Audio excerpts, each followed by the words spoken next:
E a gente quer aproveitar que a gente está com a Mila, para fazer um paralelo, né, do nosso 8 de janeiro com o 6 de janeiro americano e a CPI do Capitólio, né, Mila? Bom dia para você. Bom dia, Vivi. Bom dia, William, e a todo mundo que acompanha a gente. Pois é, muitos paralelos foram feitos desde o 8 de janeiro, né? Muita gente fez uma comparação sobre o que aconteceu aqui em 2021, no 6 de janeiro, e o que aconteceu aí no Brasil.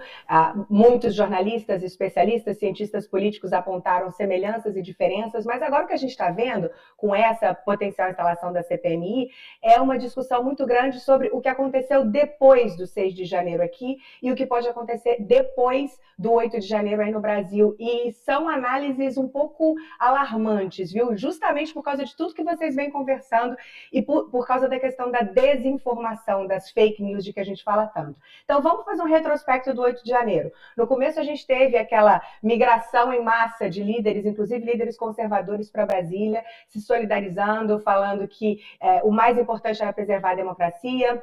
Parecia que estava todo mundo no mesmo tom. Foi muito parecido com o que aconteceu aqui. Logo depois, uma condenação de todos os lados, os republicanos tentando se distanciar daquele evento, dizendo que aquelas pessoas eram radicais, se distanciando até do Donald Trump.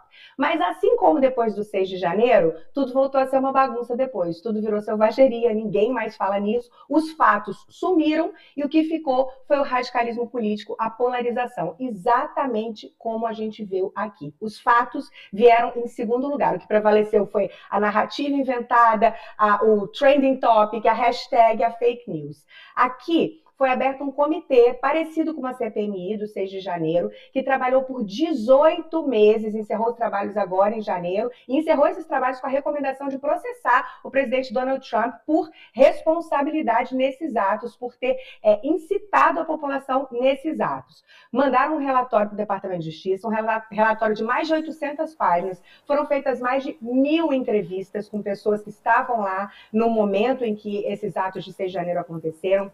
Esse comitê coletou mais de 1 milhão de documentos, fez audiências que foram acompanhadas pelos Estados Unidos ao vivo na televisão e chegaram a essa conclusão unânime de que Trump coordenou a conspiração. O que aconteceu com Trump?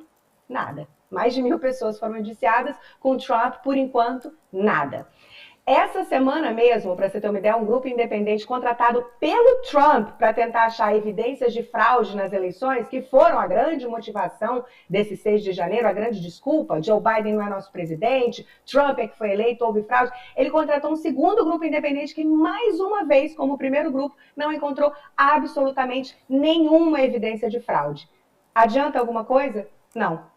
Uma pesquisa da CNN mostrou, agora em março, que 63% dos republicanos que eles entrevistaram não acreditavam que o Joe Biden tinha vencido a eleição legitimamente, corretamente, ou seja, que havia fraude. Desses 63%, 48% admitiam que eles achavam isso com base em suspeitas, que eles sabiam que não tinha prova nenhuma. Como disse o ministro Silvio Almeida, né, Vivi, às vezes é importante dizer o óbvio, né? O Silvio, que depois do episódio de ontem, então, envio toda a minha solidariedade para ele e para a Neia. O Silvio que nos lembra de assim outro também, que dá para a gente acreditar que talvez saber, inteligência, gentileza possam vencer essa batalha contra fake news e contra essas bobagens, essas teorias da conspiração que a gente vê. Então, vamos seguir o conselho do Silvio e dizer o óbvio, o fato. Bolsonaristas estavam acampados há semanas, meses ali, igualzinho aqui.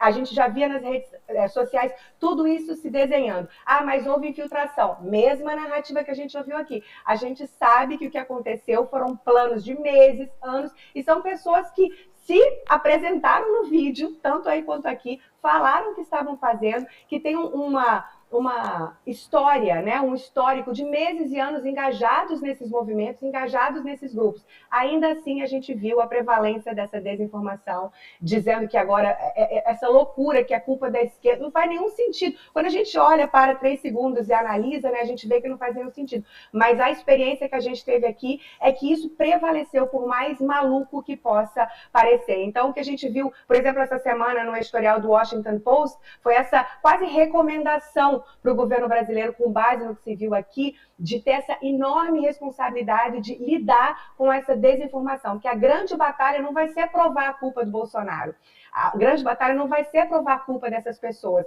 assim como aqui, segundo essa expectativa e essa leitura do jornal Washington Post, a grande batalha vai ser saber informar a população com fatos e deixar as fantasias, as narrativas, as fake news em segundo plano. E essa, pelo que a gente viu aqui, é um baita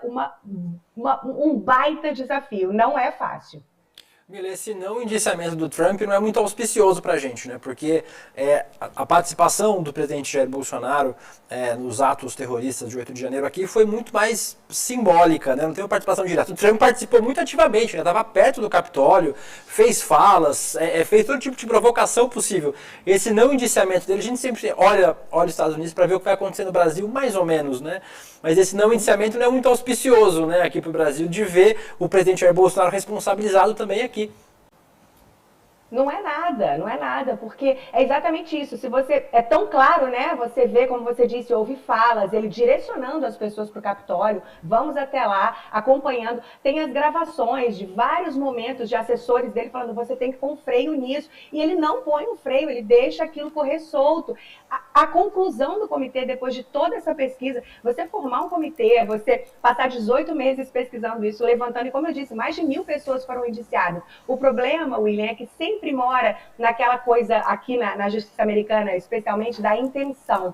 E como você prova intenção, né? É uma das coisas mais difíceis de se provar juridicamente, porque ele vai dizer, não, eu fiz, eu telefonei, mas não era essa a minha intenção, não era esse o meu intuito, eu estava falando de outra coisa. O Trump é um mestre em manipular isso e você está certo. No caso do Bolsonaro é ainda mais difícil. Então, o perigo de sequestrarem essa narrativa com teorias da conspiração, com fantasias, por mais absurdas que elas pareçam, é um perigo real. E eu acho muito interessante a mídia americana, após ter passado por isso aqui com o Trump, apontar para isso no Brasil e dizer, atenção, governantes brasileiros, atenção parlamentares, prestem atenção nisso, porque isso foi o que aconteceu aqui e é muito possível que isso se repita aí.